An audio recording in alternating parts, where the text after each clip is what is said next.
Hello guys, எல்லாருக்கும் வணக்கம். நான் உங்கள் Adwin and welcome to the Adwin show.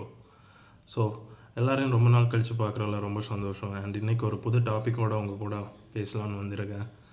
So இன்றைக்கி நம்ம பார்த்தோம்னா, இன்றைக்கி ஐசிசி இன்டர்நேஷ்னல் கிரிக்கெட் கவுன்சில் வந்து ஒரு ஹால் ஆஃப் ஃபேம் லிஸ்ட் அறிவிச்சிருக்காங்க 2025 ஸோ அதில் பார்த்திங்கன்னா ஒரு கொஞ்சம் பேர் அதில் இடம் பிடிச்சிருக்காங்க. அதில் இந்தியாவிலேருந்து ஒருத்தர் இருக்கார்.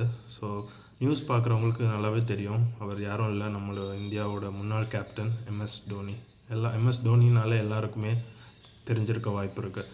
ஸோ மெயினாக பார்த்திங்கன்னா மொத்தம் 7 பேர் இந்த லிஸ்ட்டில் இருக்காங்க. ஸோ இதில் 2 பேர் ஃபீமேல் கிரிக்கெட் பிளேயர்ஸ், பாக்கி எல்லாருமே மென்ஸ் கிரிக்கெட்டில் சேர்ந்தவங்க. ஸோ மென்ஸ் கிரிக்கெட்டில் பார்த்திங்கன்னா 2025 யாரெல்லாம் இருக்காங்கன்னா, டேனியல் விக்டோரி, நியூசிலாந்தோட கேப்டன், ஃபார்மர் கேப்டன். அப்புறம் Graeme Smith, former South African captain.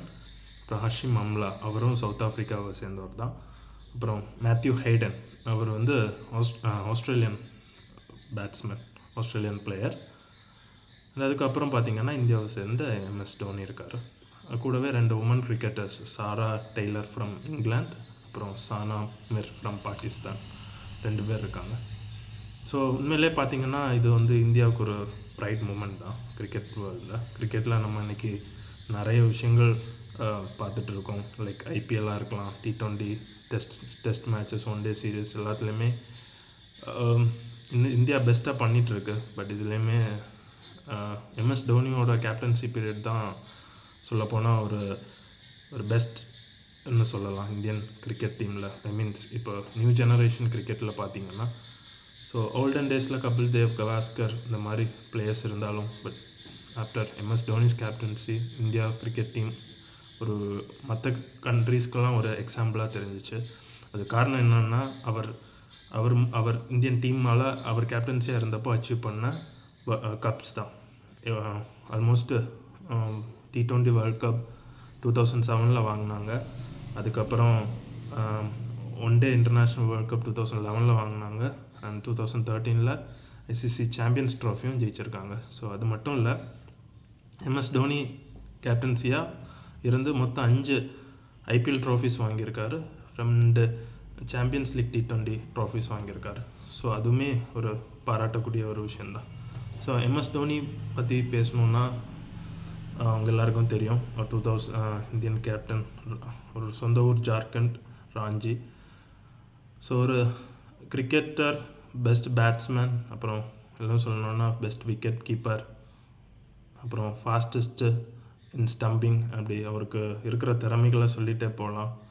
He's the greatest of all time, லெஜண்டுன்னு சொல்லலாம். நிறைய திறமைகள் உள்ளவர். ஸோ இது வரைக்கும் 350 ODIs விளையாடியிருக்காரு, 90 டெஸ்ட் மேட்சஸ் விளையாடியிருக்காரு, 98 T20s விளையாடியிருக்காரு.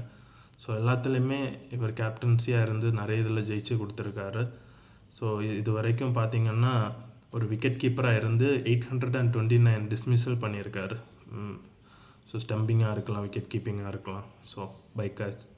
ஸோ இந்த மாதிரி அவரோட அச்சீவ்மெண்ட்ஸ் உண்மையிலே மறக்க முடியாது. ஸோ இந்தியன் கிரிக்கெட்டில் நிறைய பேர் ஹால் ஆஃப் ஃபேம் வாங்கியிருக்காங்க. கவாஸ்கர், கபில் தேவ், சச்சின் டெண்டுல்கர், வீரேந்தர் சேவாக், ராகுல் டிராவிட், லெஜண்ட்ஸ் நிறைய பேர் இருக்காங்க. அதில் இப்போ 2025 எம்எஸ் தோனி அதில் ஆட் ஆகுறாரு. ஸோ உண்மையிலே ஒரு இன்ஸ்பைரிங் தான். எம்எஸ் தோனி ஃபேன்ஸ்க்கு ரொம்ப ஒரு ஹாப்பியாக இருக்கும். அஸ் அ இந்தியன் கிரிக்கெட்டர்ஸ் விரும்புகிற எல்லாருக்குமே ஒரு நல்ல ஒரு ஹாப்பி நியூஸ் தான். அவர் பண்ண அச்சீவ்மெண்ட்ஸும் அவர் லீட் பண்ண விதமும் உண்மையிலே மறக்க முடியாதது. ரொம்ப ஒரு தாட்ஃபுல்லாக இருந்துச்சு. அவரோட கிரிக்கெட்டிங் கரியர் ஸ்டில் சென்னை சூப்பர் கிங்ஸ்க்காக விளையாடிட்டு தான் இருக்கார். ஸோ இன்னும் அவரை நம்ம கிரிக்கெட்டில் பார்க்கலாம். ஹோப்ஃபுல்லி இன்னும் வரும் கம்மிங் இயர்ஸ்லேயும் அவர் சிஎஸ்கேக்காக விளையாடுவார் அப்படின்றது நம்மளோட hope. So we wish MS Dhoni for this hall of fame achievement 2025. Thank you all.